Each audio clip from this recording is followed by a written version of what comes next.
Bismillahirrahmanirrahim. Assalamualaikum warahmatullahi wabarakatuh.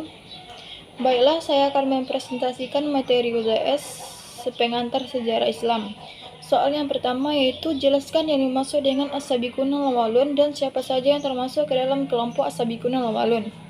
As-sabiqun al-awwalun adalah orang-orang terdahulu yang masuk Islam. Mereka adalah kaum Muhajirin dan Ansor yang berada di Mekah sekitar abad 610 Masehi, yaitu 100 tahun ke-7.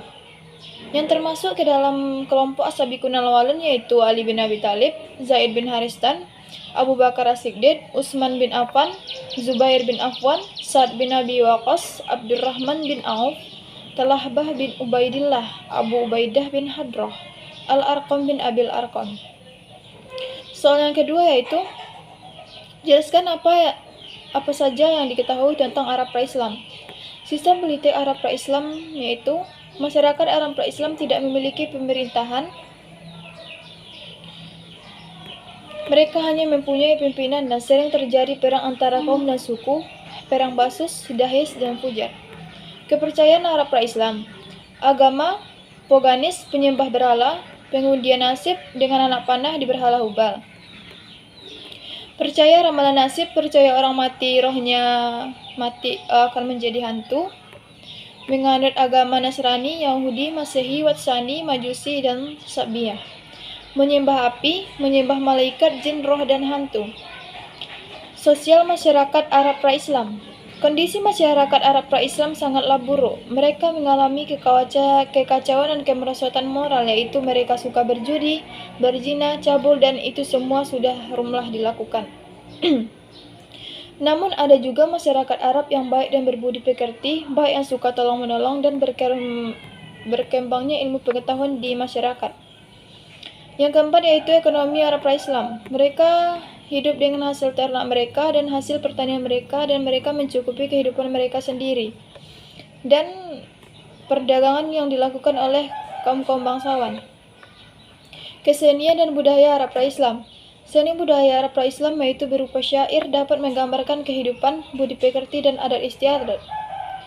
Di Arab, seorang penyair kedudukannya sangatlah tinggi di masyarakat, melebihi seorang pahlawan yang memiliki kabilah dengan tombak di masyarakat. Yang keenam yaitu ilmu pengetahuan Arab pra-Islam. Yang pertama yaitu ilmu astronomi, ilmu meteorologi dan geofisika, ilmu nasab, ilmu mencari jejak, ilmu deduksi atau perdetektifan. Yang ketujuh, silsilah keturunan Arab pra-Islam. Yang pertama Arab Badiyah, yaitu Arab kuno. Kaum Arab terdahulu yang sejarahnya tidak bisa dilacak secara rinci. Yang kedua yaitu Arab Aribah, Arab asli. Kaum Arab asli pribumi keturunan Ya'rub bin Yasrib bin Ikatan. Yang ketiga yaitu Arab Mustaqriban, Arab campuran atau Arab pendatang. Penduduk Arabia yang mendiami bagian tengah Jazirah Arabia. Yang ketiga, masa periode Mekah. Pada masa periode Mekah, Nabi Muhammad SAW lebih menitik beratkan pembinaan moral dan akhlak secara tauhid kepada masyarakat Arab. Masa penyebaran risalah disampaikan Rasulullah secara sembunyi-sembunyi. Setelah mendapatkan wahyu yang pertama, beliau pun memberitahu kepada anak dan istrinya pada 3 tahun pertama. Nabi Muhammad mulai melakukan dakwah di lingkungan keluarganya, dan banyak juga yang masuk Islam dengan peraturan Abu Bakar yang disebut dengan as-sabiqun al-awwalun. Setelah itu, dakwah dilakukan secara terang-terangan dengan turunnya surah Al-Hijr ayat 94. Namun, dakwah beliau tidak mudah karena mendapatkan tantangan dari kaum kafir Quraisy. Nabi juga mengajarkan Al-Quran kepada umatnya sebagai pedoman kaum muslimin. Islam pun semakin berkembang setelah masuknya Umar bin Khattab ke dalam Islam. Untuk melindungi Islam dari kaum kafir Quraisy.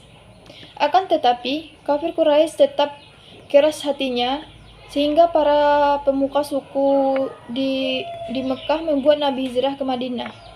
Yang keempat yaitu masa Nabi periode Madinah. Pada periode Madinah, diawali dengan sejumlah penduduk Yathrib datang ke Mekah untuk berhaji.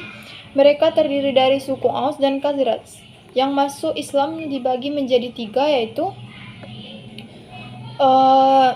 yang pertama, pada tahun ke-10 pertikaian suku Aus dan Khazraj mendambakan perdamaian. Tahun ke-12 kenabian 10 orang suku Khazraj, 2 orang suku Aus dan seorang wanita di sebuah tempat yang dinamakan Iqabah dan melakukan ikrar kesetiaan yang dinamakan Akabah pertama. Yang ketiga, tahun ke-13 jamaah haji Yastrib 73 orang penduduk Yastrib meminta Nabi pindah ke Yastrib dan mereka berhaji melindungi Rasulullah dan mengadakan perjanjian Akabah 2. Kota Yastrib menjadi pusat Islam yang disebut kota Nabi. Pada periode ini ditandai dengan pengenalan syariat Islam seperti salat, puasa, zakat, dan haji. Dan Rasulullah membangun tempat ibadah bertujuan untuk mempersatukan kaum muslimin dengan musyawarah dan pusat pemerintahan yang mempersaudarakan kaum muhajirin dan ansor. Yang kelima, surat yang memerintahkan Nabi berdakwah secara sembunyi-sembunyi dan secara terang-terangan. Surat perintah dakwah secara sembunyi-sembunyi adalah surat Al-Mudaththir ayat 1-7, yaitu yang berbunyi A'udzu billahi minasyaitonir rajim. Bismillahirrahmanirrahim. Ya ayyuhal muddatsir Qum fa'azzir wa rabbaka fakabbir wa syiyabaka fatahhir warruzza fahzur wala tamnun tastakhsir wali rabbika fasbir, yaitu yang artinya yang pertama, wahai orang-orang yang berkemul, bangunlah lalu berilah peringatan dan agungkanlah Tuhanmu dan bersihkanlah pakaianmu dan tinggalkanlah segala perbuatan yang keji dan janganlah engkau Muhammad memberi dengan maksud perbahasan yang lebih banyak dan karena Tuhanmu bersabarlah. Surat perintah kepada Nabi berdakwah secara terang-terangan yaitu surat Al-Hijr ayat 94, yaitu